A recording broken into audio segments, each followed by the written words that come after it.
합니다.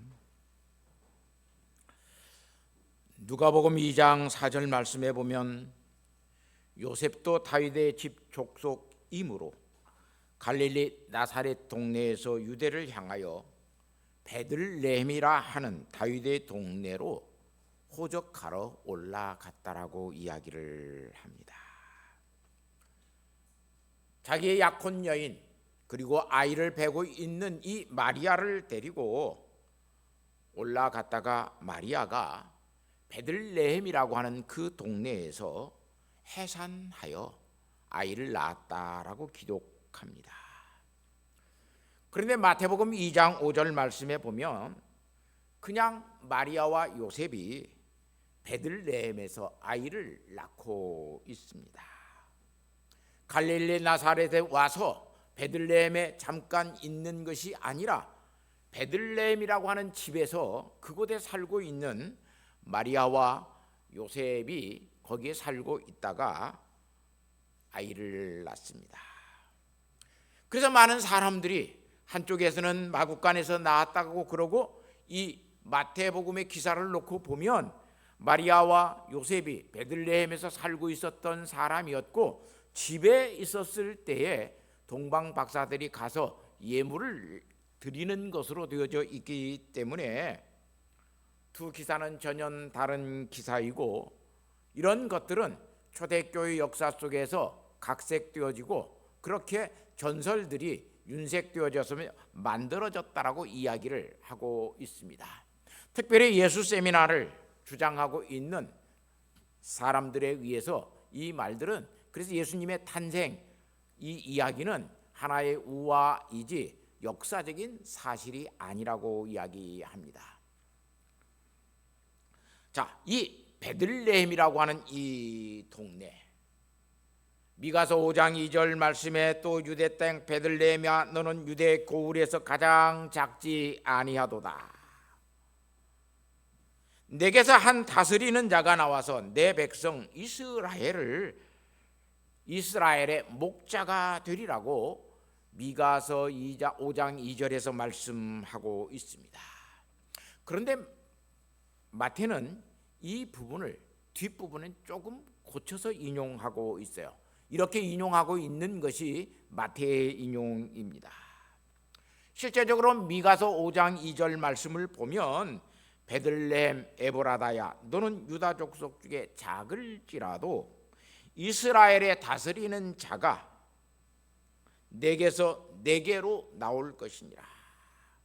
그의 근본은 상고의 영원이니라. 옛날 성경에는 태초이니라 이렇게 번역을 해놨어요. 마태는 이 미가의 기록을 그의 근본 상고의 영원에 있다라고 하는 이 말을 내 백성 이스라엘의 목자가 내게서 나오게 될 것이다 라고 바꾸어서 인용하고 있어요. 왜 이렇게 마태가 이렇게 바꾸어서 인용하고 있냐면 유대 사람들에게 의해서 이 부분은 베들레헴에서 누가 나신다라고 하는 이야기냐면 하나님이 나신다는 이야기예요. 다윗의 동네에서 하나님이 나신다라고 하는 이야기예요. 상고, 태초, 영원 다 이것은 하나님을 가리키고 있는 말들이었어요. 그런데 정말로 예수 그리스도께서 베들레헴에 오셔서 나셨기 때문에 마태는 그 부분을 한 목자가 우리에게 태어나게 될 것이다. 이렇게 마태는 그 부분을 다르게 인용하고 있는 것을 볼 수 있어요. 왜냐하면 베들레헴에 오신 예수님은 사도 요한의 말대로 요한복음 1장 18절 말씀해 보니까 본래 하나님을 본 사람은 없으되 아버지의 품속에 있는 독생하신 하나님은 나타나셨느니라 그래요. 근본 상고의 그 태초에 계시는 하나님이 나타나셨다라고 예수 그리스도를 통해서 나타나셨다라고 요한 사도는 이야기하고 있어요. 그래서 예수님의 제자들은 예수 그리스도께서 그렇게 오신 것이라고 이 마태의 복음을 통해서 미가의 예언을 이루셨다라고 말씀합니다. 그래서 누가는 예수 그리스도의 동정녀 탄생을 기록하여 오늘 우리로 하여금 그 역사적인 사실을 알게 합니다. 사실상 이 누가복음에 보면 늙은 엘리사벳은 아이를 가질 수 없는 늙은 여자였습니다. 그런데 그가 아이를 갖습니다. 누가복음 1장 18절 말씀에 사가랴가 천사에게 이르되 내가 이것을 어떻게 알리오? 내가 늙고 내 아내도 나이가 많으니이다. 엘리사벳의 남편 이 사가랴라고 하는 사람이 내 나이도 많을 뿐만 아니라 내 아내도 늙었습니다. 그러니 아이를 가질 수 있는 형편이 아니지 않습니까? 그런데 이 사가랴와 엘리사벳이 아이를 배웠고 그가 아이를 낳아서 세례 요한이라고 하는 사람이 되었던 것을 볼 수 있어요. 아이를 낳을 수 없는 여자, 결혼했지만 늙어서 아이를 낳을 수 없는 여자가 아이를 낳습니다. 그뿐만 아니라 이제 그 뒤에 오면 결혼도 하지 아니한 마리아가 아이를 가지고 아이를 낳습니다. 분명히 마리아는 나는 요셉과 잠자리를 같이 하지 아니하였습니다. 요즘 처녀들처럼 혼전 성관계를 맺어서 혼전 임신한 것이 아니라고 이야기합니다. 누가복음 1장 34절의 말씀에 보면 마리아가 천사에게 말하되 나는 남자를 알지 못하니 나는 남자와 잠자리를 같이 하지 아니하였으니 나는 남자를 경험한 여자가 아니기 때문에 어떻게 내가 그 일이 내게 이루어질 수 있겠습니까? 분명하게 자기 자신은 처녀라고 이야기를 합니다. 처녀가 어떻게 애를 뵐 수 있습니까? 이건 도저히 상식적으로 이해할 수 없는 문제입니다. 그러니까 마리아에게 천사가 누가복음 1장 36절과 37절 말씀을 보면 내 친족 엘리사벳도 늙어서 아들을 배었느니라. 본래 임신하지 못한다고 알려진 이가 이미 6달이 되었나니 대저 하나님의 모든 말씀은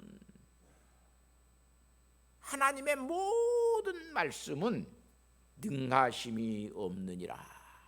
하나님의 말씀대로 이루어지지 않는 것들이 없다라고 말씀합니다. 그러자 마리아는 38절 말씀에 주의 여종이오니 말씀대로 내게 이루어지이다 그래요. 어떻게 이런 일이 일어날 수 있습니까? 하나님의 말씀은 모든 말씀은 이루어지지 않는 것이 없다. 능치 못할 하나님의 말씀은 없다. 그러니까 그 말에 마리아가 주의 계집종이오니 주의 여종이오니 주의 말씀대로 내게 이루어지이다. 그 말을 듣고 천사는 떠나갔고 마리아는 이제 아이를 뵌 잉태한 수티한 여자가 되었습니다.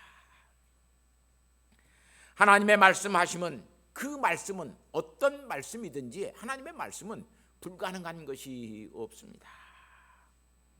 하나님은 그래서 말씀으로 세상을 창조하셨습니다. 하나님은 말씀만 하시면 되지 하나님께서 다른 것을 하실 필요가 없습니다. 빛이 있으라 하면 하나님의 말씀하시면 빛이 생겨납니다. 하나님의 말씀은 그래서 능치 못할 하나님의 말씀은 없는 것을 오늘 우리가 알 수 있습니다. 사실 마리아는 다윗의 동네인 베들레헴에서 누가복음에 보면 살고 있지 않습니다. 갈릴리라고 하는 나사렛에서 살고 있는 여자였습니다. 나사렛은 저 이스라엘 북방 위쪽에 있고 베들레헴은 유다 지역이 남쪽에 있습니다. 북쪽에 있는 이 마리아가 남쪽 베들레헴에 가서 아이를 낳을 수 있는 확률은 전혀 없습니다. 그런데 미가 선지자가 말한 대로 메시아가 베들레헴에서 태어날 것이라고 이야기를 하고 있고, 그 마리아에게 미가 선지자에게 말한 그 말을 네가 이루게 될 것이다 라고 이야기를 해요.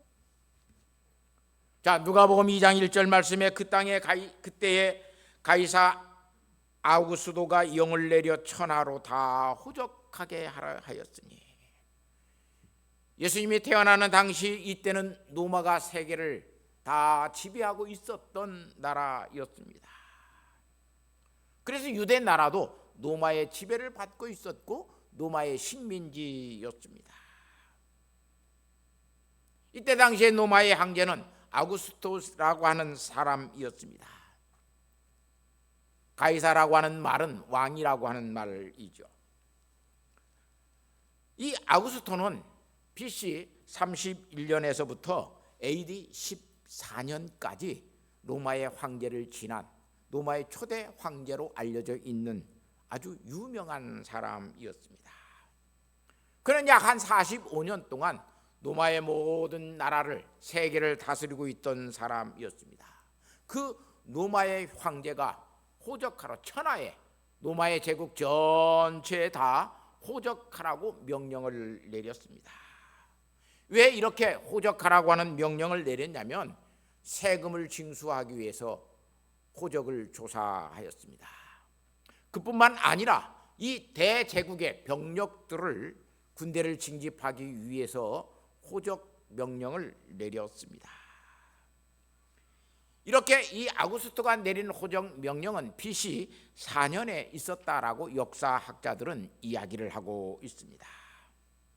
우리는 역사를 기원 전과 기원 후로 나눕니다. BC라고 하는 기원 전 역사는 예수님 오시기 전 역사라고 하는 말이에요. AD 기원 후라고 하는 것은 예수님이 오신 후라고 하는 이야기예요. 그런데 BC 4년에 이 호적 명령을 내렸기 때문에 지금 우리가 알고 있는 AD의 역사와 이 4년간의 차이가 있습니다. 그 역사를 알지 못했던 사람들이 이 BC 예수님이 오신 역사를 그때로 추정해서 역사를 나누어 놓았기 때문에 약 4년간의 차이가 있습니다. 이때 아우구스토 황제라고 하는 사람이 호적 명령을 내리지 아니하였더라면 미가의 예언은 이루어지지 않습니다. 그런데 이 미가 선지자가 예수님 오시기 전 약 한 300여 년 전에 예언한, 하나님의 말씀을 전한 그 예언이 이렇게 갈릴리 나사렛에서 아이를 뵌 그 마리아를 통해서 이루어지고 있음을 오늘 우리는 알 수 있습니다. 세계의 역사는 사실상 신비가 아니면 설명되지 않습니다. 세계의 역사의 모든 것들을 보면 신비로운 것들이 얼마나 많은지 알 수 없습니다. 신비가 아니면 설명되지 않고 그 신비를 이해하지 아니하면 역사의 모든 것들을 오늘 우리는 제대로 공부해 갈 수가 없습니다. 사람들은 신비를 체험하고 경험합니다. 그런데 오늘 우리는 꼭 그때의 그 신비를 내가 경험하고 체험해야만 믿는다라고 하는 그런 잘못된 믿음, 잘못된 그런 생각을 갖고 있습니다. 과거의 역사는 과거라고 하는 시간 속에서 그 하나님의 섭리하심 속에 있는 신비를 우리에게 보게 합니다. 내가 태어나는 것도 신비입니다. 얼마나 신비로워요, 아이들이 태어나는 거. 특별히 내가 태어난 신비를 나는 기억하지 못합니다. 그러나 내가 그 신비를 알고 있기 때문에 내가 여기에 지금 존재하고 있습니다. 그래서 하나님께서 하나님 자신을 알리시는 계시는 역사 속에서 말해지고 있습니다. 그리고 그것이 현재의 시간 속에서 오늘 우리를 통해서 다시 깨달아집니다. 그 깨달아지는 것들을 통해서 오늘 우리는 다시 배워가면서 하나님께서 어떤 미래를 우리에게 주실 것인가를 우리는 또한 생각하고 살아갑니다. 예수님께서 이 땅에 오시는 것도 신비이지만 예수님께서 다시 이 땅에 재림하시는 것도 신비입니다. 처녀의 몸에서 나신다라고 하는 것도 신비였지만 다시 구름을 타고 오신다라고 하는 것도 신비입니다. 오늘 우리는 그런 신비를 믿지 못하고 깨닫지 못하면 절대로 신앙을 가지고 믿음으로 살 수 없습니다. 왜 이렇게 예수님은 다윗의 동네 베들레헴에서 태어나신다라고 선지자들에 의해서 예언되었고 설교되었는가? 창세기 12장 2절에는 아브라함의 모든 족속을 통해서 하나님께서 그 일을 이루어 가신다고 그럽니다. 아브라함의 자손들이 복의 근원이 될 것이라고 말씀하십니다. 그러다가 사마 7장 12절에서 16절 말씀에 보면 다윗에게서 내 몸에서 날 내 씨가 그의 나라를 견고하게 할 것이다. 다윗의 몸을 통해서 나는 다윗의 씨가 하나님의 나라를 아주 견고하게 할 것이다. 다윗에게 약속하십니다. 사실상 이 베들레헴이라고 하는 이 지역은 예루살렘으로 더 밑에 남쪽으로 내려가서 약 한 7km 지점에 있는 그런 아주 도시였습니다. 촌락이었다고 볼 수 있습니다. 사무엘상 16장 1절 말씀에 보면 사무엘에게 하나님께서 말씀하십니다. 내가 이미 사울 임금을 버렸다. 하나님께서 사울 임금을 왕으로 세워주셨는데 사울 임금이 하나님의 말씀에 순종해 가지 않습니다. 그러니까 하나님께서 사울 임금을 버리십니다. 그리고 내가 한 왕을 세웠다고 이야기했습니다. 택했다라고. 내가 그를 위하여 언제까지 슬퍼하겠느냐.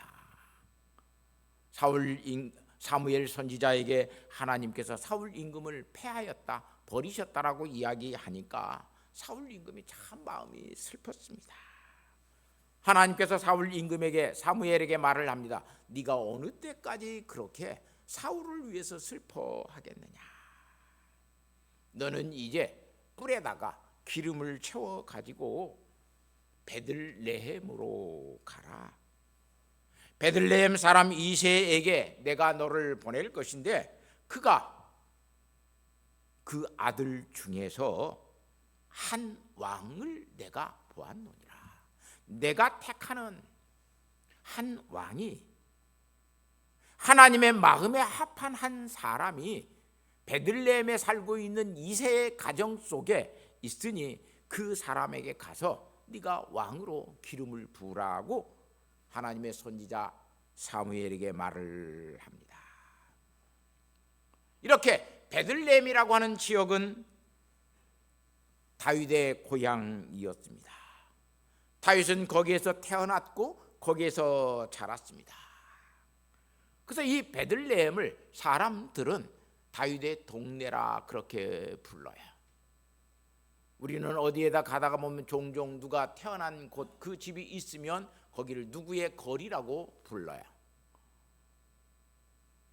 우리 전북의 문학가 중에 유명한 현대 문학가 중에 최명이라고 하는 사람이 있어요. 저쪽에 가면 최명의 생가터다. 한옥마을에 최명희 선생이 있었던 기거하고 있었던 집이다. 그래서 그 거리를 최명의 거리라고 이름을 붙여놓은 것을 볼 수 있어요. 그래서 사람은 오랫동안 이 베들레헴을 다윗의 동네라고 불렀어요. 사실상 구약에서 이 베들레헴은 그렇게 좋은 곳이 아니었어요. 창세기 35장 16절에서 20절 말씀에 보면 거기에 이 베들레헴이 처음으로 언급이 돼요. 야곱이 이 가나안 땅으로 돌아왔어요. 베델을 떠나 길을 가다가 에브랏까지 그가 갔습니다. 그런데 에브랏에게 이르게 되었을 때 야곱의 사랑하는 아내 라헬이 해산하는 고통을 겪고 거기서 아들을 낳습니다. 그리고 이 라헬이라고 하는 이 사랑하는 아내가 그 곳에서 죽습니다. 에브랏이라고 하는 곳에서 산고를 겪다가 죽으면서 아이의 이름을 베노니라고 지었어요. 슬픔의 아들. 너무나 이름이 슬프니까 야곱이 그 아들의 이름을 베냐민이라고 고쳐줬어요. 내 오른손의 아들이다, 이렇게 고쳐주었어요. 이 에브랏이 베들레헴이에요. 에브랏이. 그래서 나헬이 죽음에, 거기서 나헬이 죽음에 창세기 35장 19절 말씀에 보면 에브랏 곧 베들레헴 길에 장사되었다 그래요. 그래서 창세기 48장 7절 말씀에 보면 에브랏은 곧 베들레헴이니 이렇게 딱 못 박아서 이야기를 하고 있어요. 룻기 1장 2절 말씀에는 유다 베들레헴 에브랏은 이렇게 이야기를 해요. 그래서 이 에브라다 또는 이렇게 부르기도 했어요.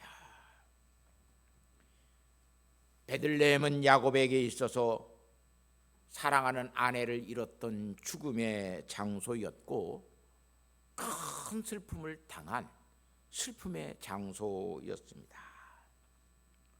베들레헴이라고 하는 이름의 뜻은 떡집이라고 하는, 빵집이라고 하는 이름을 가지고 있어요.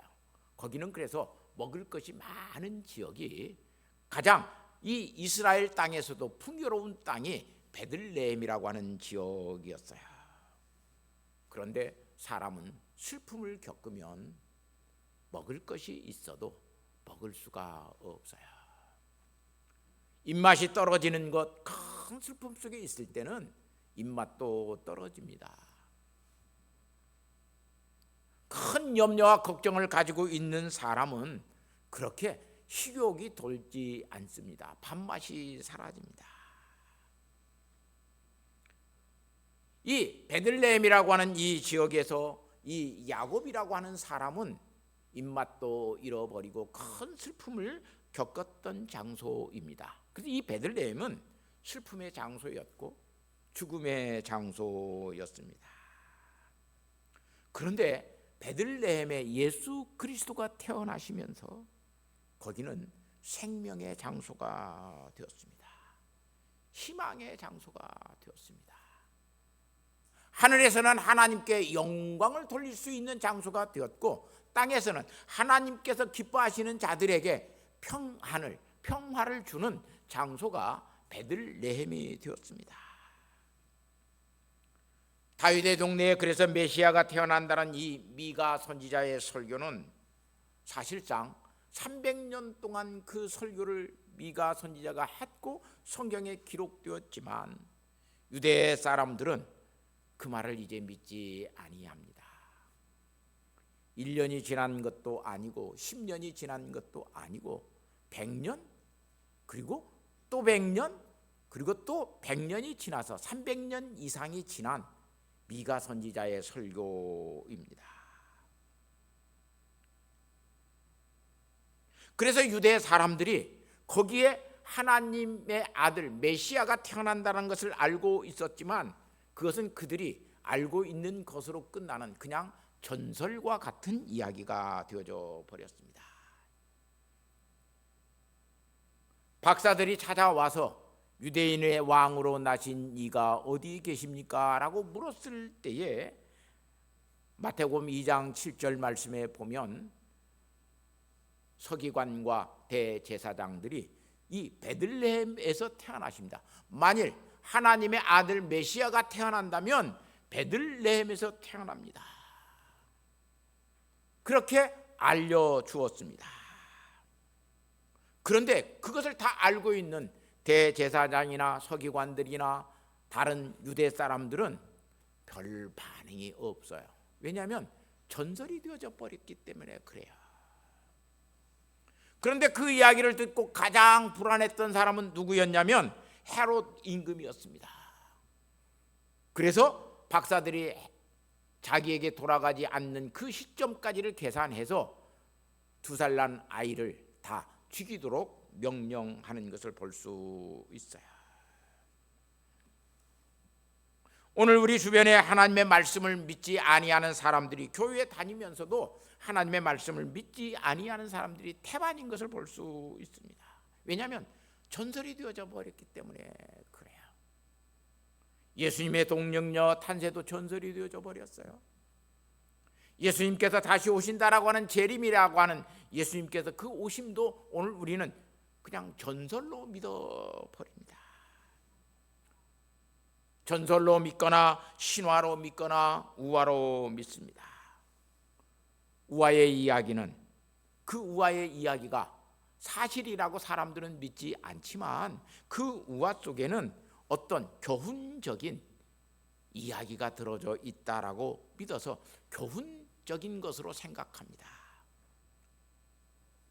동정녀 마리아의 탄생도 어떤 교훈만 우리가 얻으면 되지, 재림의 이야기도 어떤 교훈만 얻으면 이야기 되지, 거기가 그것이 사실이고 그런 것이 역사라고 믿지 않습니다. 마가의 설교는 사실상 유대인들에게 사실일 수 없었던 설교였습니다. 베들레헴에서 하나님이 태어나신다고? 하나님이 사람이 되어서 태어난다라고 믿을 수 없는 이야기예요, 사실상. 그러니까 그들은 사실상 믿을 수 없는 이야기였기 때문에 그냥 그들은 300년 동안 전설이 되어져서 그냥 알고 있는 이야기입니다. 그런 분이 베들레헴에 정말로 사람의 아들로서 태어나셨습니다. 믿을 수 없는 일이 지금 이스라엘의 역사 속에 사실적으로 이루어지고 있습니다.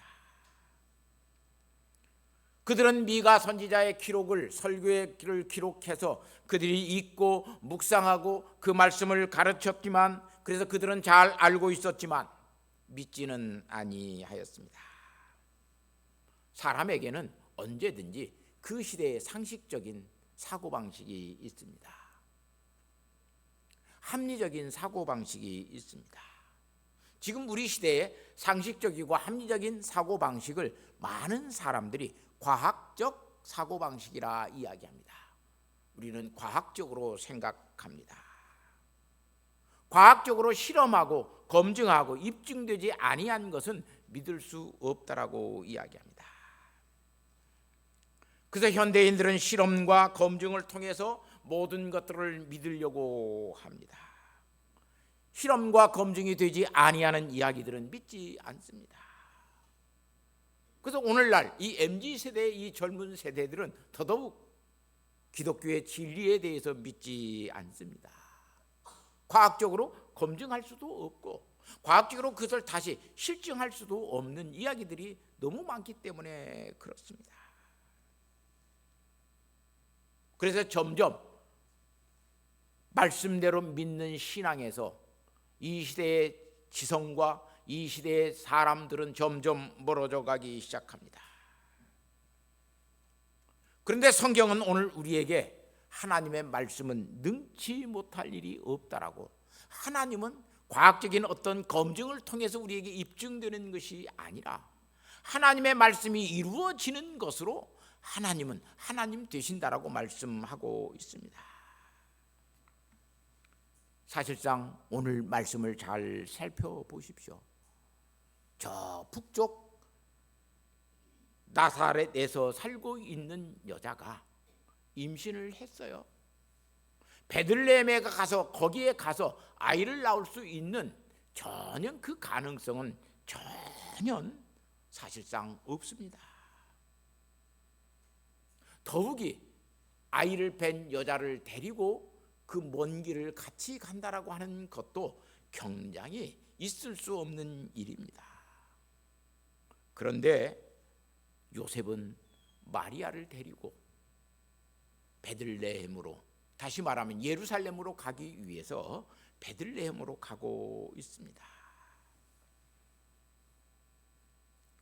그 일에, 전혀 할 수 없는 일에 하나님은 아우구스토를 통해서 천하가 다 호적할 수 있는 명령을 내리도록 하십니다.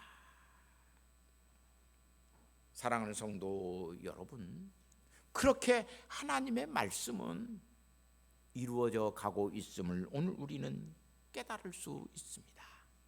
하나님의 말씀은 땅에 떨어지지 않습니다. 하나님의 말씀은 반드시 우리에게 이루어집니다. 그것을 믿는 믿음이 참된 신앙입니다. 성탄절에 우리 모두가 마리아처럼 주의 여종이오니 말씀대로 내게 이루어지이다, 그 신앙을 가지고 살면 얼마나 복된 사람입니까? 하나님의 말씀인데 이건 내 상식에 맞지 아니하고 과학적으로 검증되지 않고 오랜 시간 동안 이루어지지 아니했기 때문에 이루어지지 아니할 것이라고 믿는 사람은 사실상 하나님을 믿는 믿음의 사람이 아닙니다. 마리아의 남편이었던 요셉도 이 모든 일이 되어진 것은 주께서 선지자로 하신 말씀을 이루려 하려 하심이라. 하나님의 말씀, 선지자의 입을 통해서 하신 하나님의 말씀을 이루게 하기 위해서 이렇게 하시는 것을 내가 믿습니다. 얼마나 귀한 신앙이에요.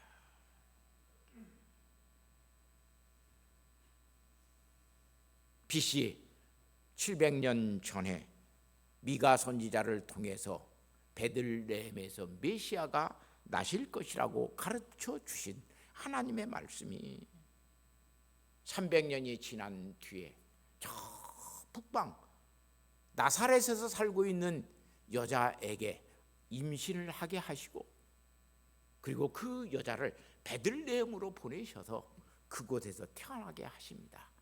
하나님의 이 오묘한 섭리가 얼마나 오묘하고 깊은가를 오늘 우리는 이 역사를 통해서 볼 수 있습니다. 사랑하는 성도 여러분, 예수님의 재림도 그러하실 것입니다. 예수님이 다시 오신다라고 말씀하시고 1000년이 지나고 2000년이 지났습니다. 이제 3000년을 향해서 가고 있는 시점에 재림은 전설이야, 재림은 신화야, 재림은 우와 같은 이야기야. 그래서 예수님의 재림이 없다라고 믿으면 우리는 하나님의 말씀을 말씀대로 믿지 못하는 사람이 될 것입니다. 성탄절에 다시 나는 말씀을 믿는 순전한 신앙을 가졌는가? 하나님의 말씀은 능치 못할 힘이 없음을 믿는 믿음을 가지고 하나님 앞에 인격적으로 순전하게 거룩하게 살고 있는 믿음의 사람인가? 오늘 우리는 깊이 묵상하고 생각하고 하나님의 말씀을 믿는 믿음의 사람으로 사는 저와 여러분이 되시기를 예수님의 이름으로 부탁하고 축복합니다. 하나님 아버지 감사합니다. 마리아와 요셉처럼 그 믿음 주시면 하나님께서 말씀을 믿는 자들에게는 능치 못할 일이 없음을 깨닫게 하여 주시고, 아버지 오늘 또 말씀을 믿는 믿음으로 살게 하시는 것을 볼 수 있습니다. 주님, 주의 말씀을 믿는 믿음을 주옵소서. 성경 말씀대로 믿고 사는 성도들 되게 하옵소서. 예수님의 거룩하신 이름으로 기도하옵나이다. 아멘.